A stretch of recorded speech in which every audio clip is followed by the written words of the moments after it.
Он не просто лидер BTS.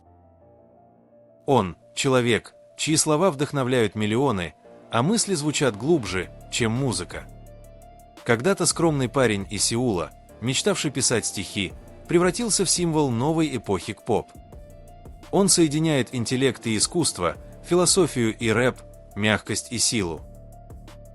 Его зовут Ким Намджун, но весь мир знает его как RM. Ким Намджун появился на свет 12 сентября 1994 года в столице Южной Кореи, Сеуле.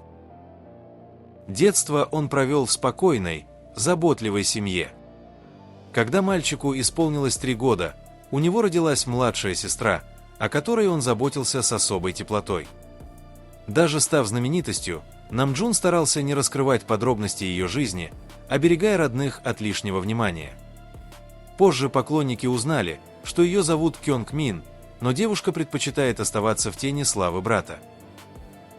С ранних лет Ким выделялся среди сверстников любознательностью и острым умом. Он с легкостью усваивал школьную программу и рано проявил интерес к языкам. Позже он выучил английский и японский, что сильно помогло в будущем, когда его имя узнал весь мир. Учителя называли его ребенком с незаурядными способностями, а родители гордились, хотя и не догадывались, какой путь ждет их сына. С самого раннего возраста Ким проявлял особую любовь к знаниям. Он мог часами читать книги, а его интерес к языкам поражал учителей. Позже он самостоятельно освоил английский и японский, слушая зарубежные фильмы и музыку. В школьные годы Намджун увлекся поэзией. Он писал стихи и делился ими на литературных форумах. Его тексты отличались зрелостью и глубиной, как будто их писал не подросток, а взрослый философ. Некоторое время он всерьез рассматривал карьеру писателя, но все изменила музыка.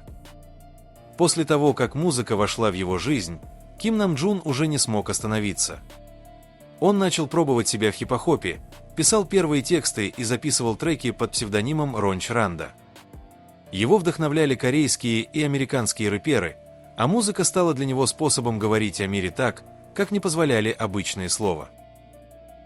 В те годы он познакомился с Зико, с которым начал создавать совместные работы. Родители поначалу не поддерживали увлечение сына, они мечтали, чтобы он сосредоточился на учебе. Но Намджун твердо стоял на своем.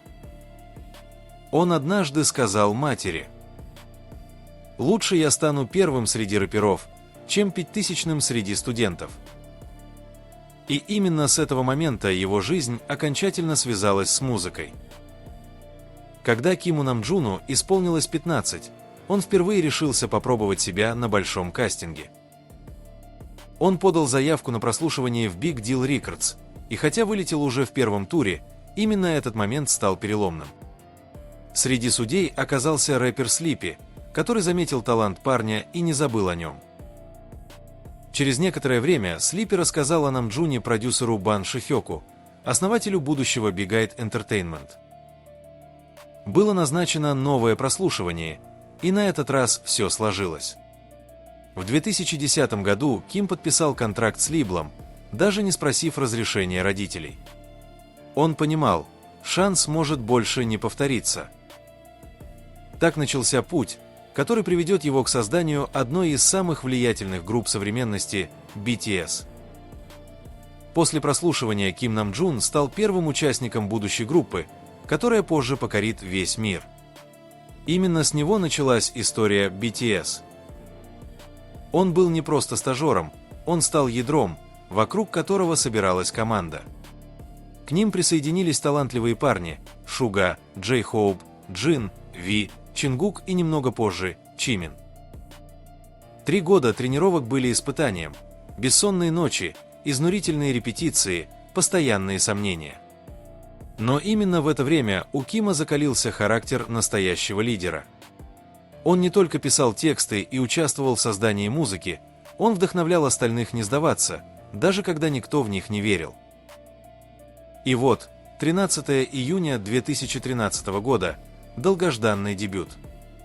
Первые сцены были маленькими, публика редкой, но их энергия и искренность не могли остаться незамеченными.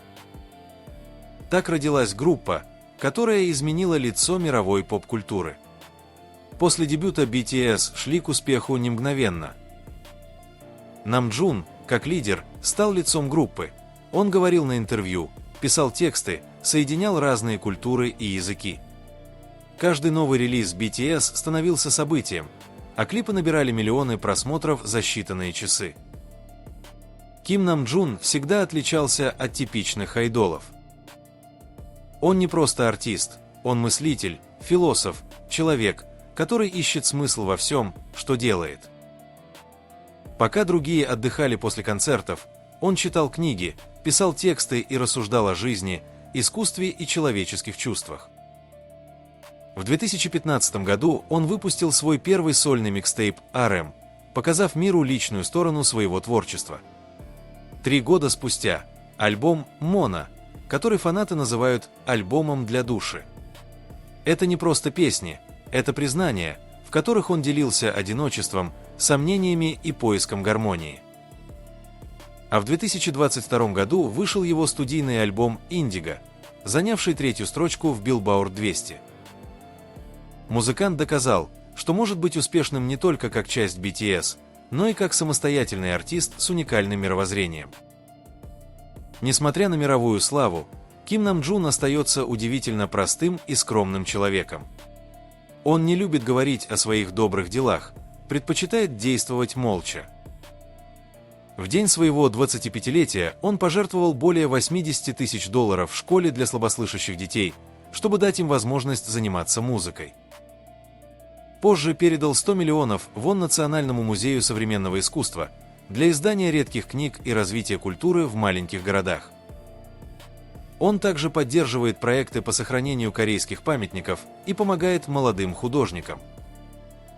Намджун делает это не ради имиджа, а потому что действительно верит. Музыка – не единственный способ вдохновлять людей.